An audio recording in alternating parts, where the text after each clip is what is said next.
Hello and welcome to this week's IG Live. I am excited to talk to my friend Sonia Smith-Kang, and we're going to be talking about how to empower multiracial, multicultural kids. And she has a unique perspective on this.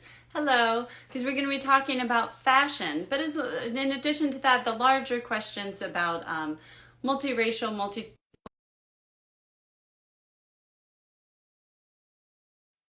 choosing the right clothing and helping them express themselves through clothes can be really powerful for them. And I also wanted to, hello, just give you a little programming note that we are going to be taking a break from IG Lives for a while, but watch for announcements. We have something new up our sleeves. So keep an eye out for that. Hi, Sonia. So good to see you. Good to see you. Hi. Hi. We have been working together for a long time, but this is actually the first time we've sat down to do an interview together. So I'm very excited. Yes, I'm excited too.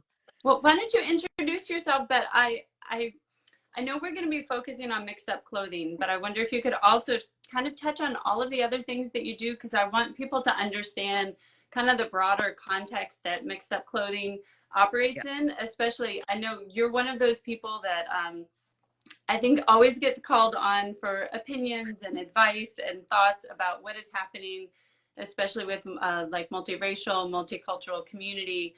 I just saw you recently in a piece about Kamala Harris, and I should mention we also, our guest from a few weeks ago, Dr. Jen Noble, was also interviewed, but you're always popping up in the Washington Post or in the Guardian or places like this. So I want people to know that, even though we're going to be kind of focusing on mixed up clothing, but I want them to understand everything, that you do. Thank you. Yeah, no, I think what you're saying is kind of like my through line. If you were to like ask me like who I am and what I do, the through line is always around furthering multiculturalism. So I feel like I'm always either talking about it or working or either with my business or with community organizations. So thank you for having me. I am Sonia Smith-Kang. I'm the founder and designer of Mixed Up Clothing. I typically start with kind of who I am in the what are you kind of question. Uh, my father's African American and my mother is Mexican. They were both in the military, so when they were serving, my sister and I were born on Awadilla, Puerto Rico. And then our family was transferred to the Hawaiian island of Oahu. And so then we left Hawaii and came to California, where today I'm married to my husband, who is Korean American. So as we were having our children, we were making sure that, we were intentional with what we brought into our home, the products. And my kids are a bit older, so I feel like I've been doing this and talking about this, not only because it's who I am, but as far as my heritage, but also wanted to bring in my husband's Korean heritage. So at the time, I was actually a critical care nurse, and I did the intersection of multicultural and health. So I was kind of the nurse who let folks bring in like the albondigas or the healing sopas, or wanted a prayer rug, or turn the something. So I feel like, again, that through line is always about learning about someone's culture, celebrating it, honoring it. So I was moving and grooving. I was a nurse, and I was good. And then all of us, with the kids and being really intentional, I would go into the supermarkets, the stores, the retail, big box, and I'd want them to. I wouldn't see diapers that had their faces kind of on them. Uh, Jars of baby food, whatever it was. I felt like marketing wasn't toward us in the multicultural sense. And so then, as they were celebrating like their Korean heritage, whether it was the Chuseok, which is happening like now, and they would wear their kind of cultural heritage festive wear.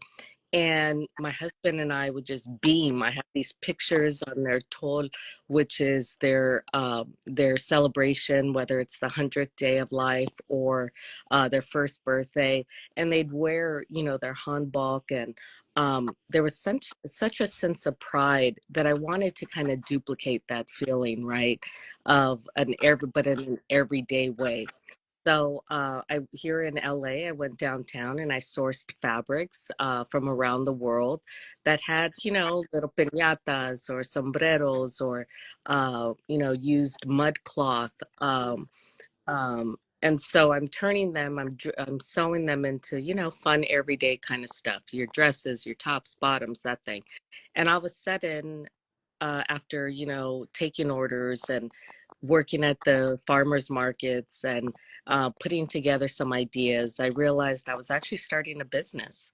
Mhm. And the business was, uh, celebrating diversity through fashion. And so that's kind of how Mixed Up Clothing was started. And, I didn't know very much about the business. I went to school for nursing. So everything that I'm kind of doing um, has definitely been learning experience, and really the learning curve has been, crazy, or, expensive, lots of tears, up, down, but as we worked it out, the last kind of few years, I went through, different accelerators and got further and further in the company. And I was becoming, as you mentioned, the person, the kind of a source for Mhm. these kind of things. Because again, always talking about it, right? Whether it's through the nonprofit I sit on the board of, which is Multiracial Americans. That here I was trying to again, what is it about your culture that I can learn about, because I think those are our neighbors, right? Those are our community, and those are the kids we send our kids to school with.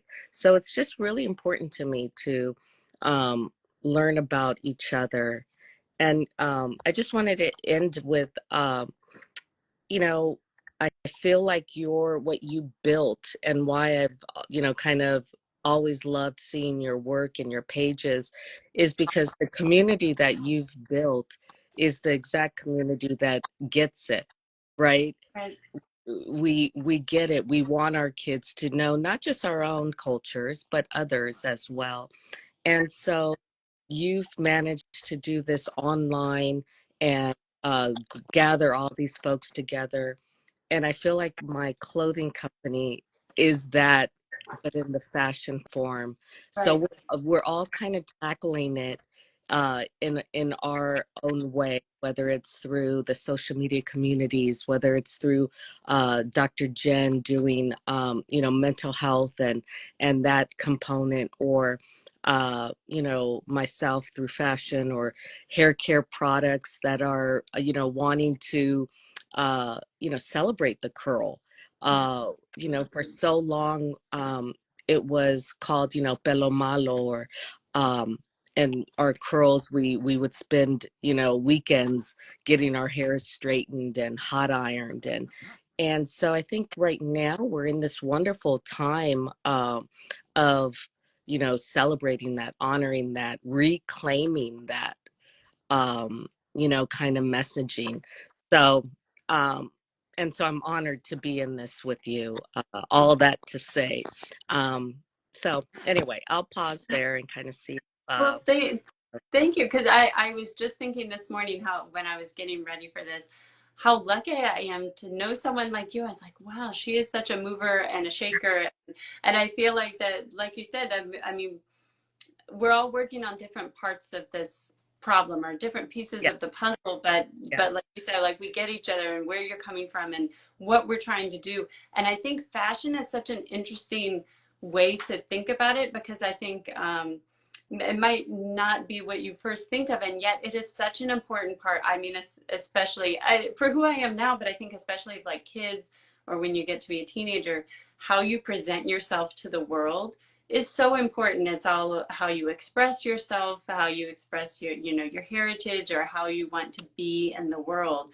What do you think it is about like fashion and clothing that is so kind of integral to this process of kind of creating your identity, but also like how you're presenting it to others? Yeah, I think there's, harken back to growing up and the images and the folks that I've seen, right? So when I came here from Hawaii, we moved in with my grandparents who Latinos, and my grandfather would wear. He's from New Mexico originally, and so he's got his bolo tie, and he'd wear a cowboy hat. And a part of me would look at that and not immediately think, you know, I just thought that was my grandfather. And there was this outside from the society of kind of pushing down who you were in order to come out and assimilate into what is quote unquote American. Mm. And so where this was something we kind of wore, um, it was kind of not encouraged. So, I felt like, there this pushback and this resisting, and kind of saying, this is who I am. And, these are, the makers of the fabric and the serape, and then making, talking about that, what's so special about things. And we go back to, the different African fabrics, and there's a story behind there. There's makers, there's creators, and so you feel that with your patterns and your prints and your fabrics. So I think there's this strength that we get when we present to the world of who we are, and I think our culture and um, is seen through some of the fashion and clothing that we wear. We talked about, if you're going out, you're gonna maybe wear your guayabera, right? Or maybe it's your hero piece. For me, is my great grandmother's or her blossom turquoise neck. So we all have this kind of, what is that piece that kind of says who you are. And I think it's powerful. And I don't think that fashion should be excluded from any of the conversation or celebrating. We know textiles, the history of textiles. There's again, they use their stamps, block ink. Um, there's different ways to make the fabrics that we use. So I think it goes beyond just the tops and bottoms that we wear. Um, yeah, I think it's powerful. Yeah, and one of the things that that really impressed me too about your business is that you want to incorporate this kind of thoughtfulness, diversity, attention to diversity, this integrity into all aspects of your business. I mean, you've mentioned like the different kinds of prints that you might have, but also where you're sourcing them from. So what does that actually look like on a day-to-day sense in your business? Yeah, no. So for me, it really talks to, I start with the fabric or the story. I'm always talking to folks. I'm always trying to, we have, um, it's, Hispanic Heritage Month, and we're also, going into the holiday. Um, you know, there's something about, like, I have a new um, product that's coming out, and is pan dulce fabric, right? Um, I'll pull it up. So here's like the little pan dulce, and we're making it, um, pajamas, tops and bottoms. The family kind of holiday pictures of the kids wearing pajamas with their family, and I thought, how cool would it be to have something that's something that we would recognize. So for me, again, it's kind of, what are those iconic kind of pieces that we grew up with or that we're seeing now, that can not only be fashionable, but ask the question. For me, it's about educating as well. So on, on the social media, on um, any of our print, it'll explain what pan dulce is. It'll tell a story of, little Sonia going to Tresieras to pick up, pan dulce, and, hoping that her grandma will allow her to pick the pink one, right? Right. And so for me, it is, oh my gosh, where were you when you wore that print? What does that mean to you? Let's talk about it. Mhm. And I feel like people do want to talk about it. Um, and I think we're at such a great time where we're kind of saying, oh, for so long we were the kids in the lunchroom that had the smelly lunch, or what is it that somebody made for you, and you're explaining, and the othering, right, of who we are or were. And now we've kind of come to a place where it's like, I want to live out loud and Mhm. live authentically and intentionally. So I'm excited to be one of the uh, brands that are kind of, there's different groups that are doing some amazing stuff. There's, you know, Buy Black, that has, coming from the African diaspora. There's, the Latin community that has, clothing. And I thought to myself, um, what about those that are multicultural? That Right. so I've kind of put all the different segmented markets under one, Right. under one roof. So I mix and match prints, I mix and match trims, silhouettes. You'll kind of ask yourself, maybe is that a frog closure? And you'll be like, yeah, I've seen that in, some of those things. So again, every piece of the process has been either touched or is very, and chosen for a reason, so that it does ask those kind of questions, and teaches at the same time. And I should mention too about the models that you use. I mean, you have all these very diverse kids that are being the models, or sometimes kind of like the types of photo shoots that you do or events that you're at. I mean, it's all of course part of this Yeah. message is celebrating multiculturalism. And sometimes for me it is really the healing part. I talk about the healing of fashion, for me, because again, it was when I was taking my, it was not only when I was growing up, I didn't see, we talk about this in our communities. It's like that, I didn't see anybody, so I started, this. But when I was noticing with my kids, I was like, wait, Mhm. this hasn't gotten any better, and so a part of this is really that, um you know so that our kids can see diverse children, diverse not only skin tone, or body type, but hair texture, um, no hair, so the alopecia. So for when I say diverse and inclusive, like, it is throughout every part of what I do, and the end product, celebrating, making sure that kids look like the kids that, are in our community or in our world. So they're on our runways, and they're able to be seen, and there's something that happens when they see each other, like even when they're getting ready.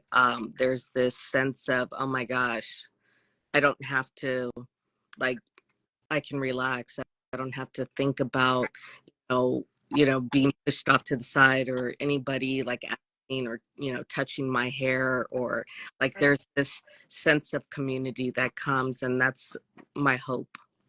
And it's like it's a safe space for them, which to be themselves. For sure.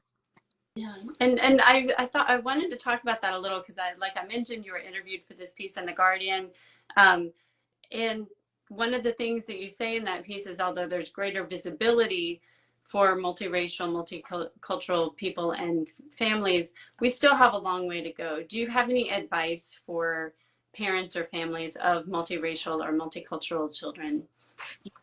Yeah, and um, sometimes when I talk about this, some of the pushback is, you know, wow, we do have to, that's a lot of work, right?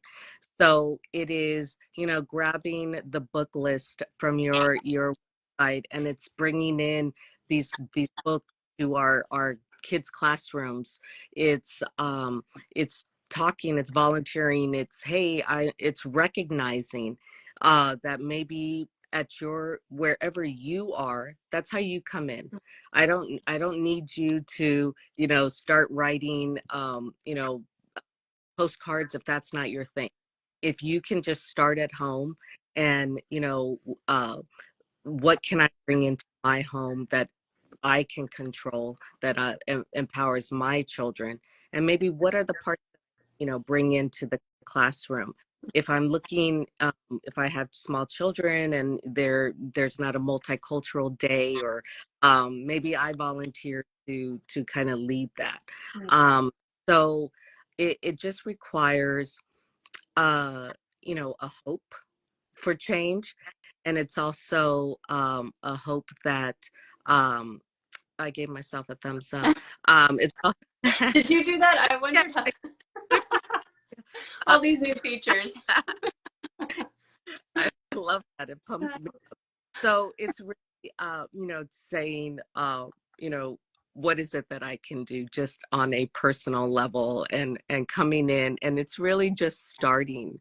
It's being a long time maybe lurker on our sites, and it's saying, oh gosh, this is such a great idea. I could come in here, and it's um, there's work, and it's just really about how you want to come in, and where you want to come in, how you want to enter. But really it's about, for me, it's working from your what you hope to bring to the community that you want to see. I love that because that goes back to what kind of you were talking about earlier, is that we're all kind of coming at we're working towards the same goal, but coming at it maybe from different angles. And so maybe if you're watching, maybe you're going to start your own business, maybe you're not. Maybe you're going to go and do a presentation in your child's classroom, or invite somebody over for dinner, whatever your thing is. And actually, I wonder if maybe you could end on that because I do think it's remarkable. You went on hand making kids clothes for your own kids, and people stopping you and saying, where did you get those? And doing farmers market and so on. So now you're such a successful business, which from what I understand, clothing is a really difficult industry to get started in for small businesses. And I just wanted to mention that I know you're now available globally at the Folklore Shop, and you have exclusive collections sold at Target and Macy's, which this is a really big deal. So how did you go from that to this, like to having this idea to kind of being where you are now? Do you have any advice for people who either they're going to start their own business, or whatever their kind of their project or their dream is? How do you kind of keep on going and stay motivated and reach that goal? Yeah. I started actually just with, again, not knowing, and all of a sudden, like, I was on the Today Show. Mom 4 starts a multicultural children's line, and I was like, oh, this is, can this be bigger? And so I went through this accelerator at Macy's, and I pitched to some amazing folks. And one of the things that they ask you when you're starting, when you're trying to get into a large retailer, is who you're going to sit next to. Like, who are the, uh, Tommy Hilfigers or Guess or any of those kind of things. And it was basically the only Black and brown uh, designer in this space. And I Mm. and on many of these sites, if you shop heritage collections on Target, or I'm fighting against these legacy brands and trying to tell them, why we clothes like this, why we need, and that. our story, that have characters that like us. So you're right. Fashion is one of those things where be you have to be the what is your focus? Who are you? And so when I went in, those were the questions. And I also had to tell them we're the fastest growing population. So like I had to show them why if you have us in your stores on your shelves, this is the community opportunity that you can reach. And so when you talk, so you have to kind of come in with who's your audience, who's your target, and what do you hope to bring that is different from what's out there. And you have to be willing to fight for it.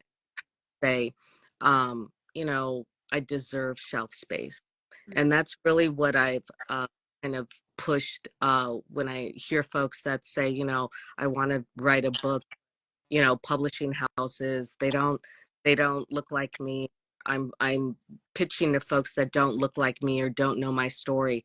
There's so many different ways now. You could self-publish. You can Publishing houses are now BIPOC owned and smaller prints, right?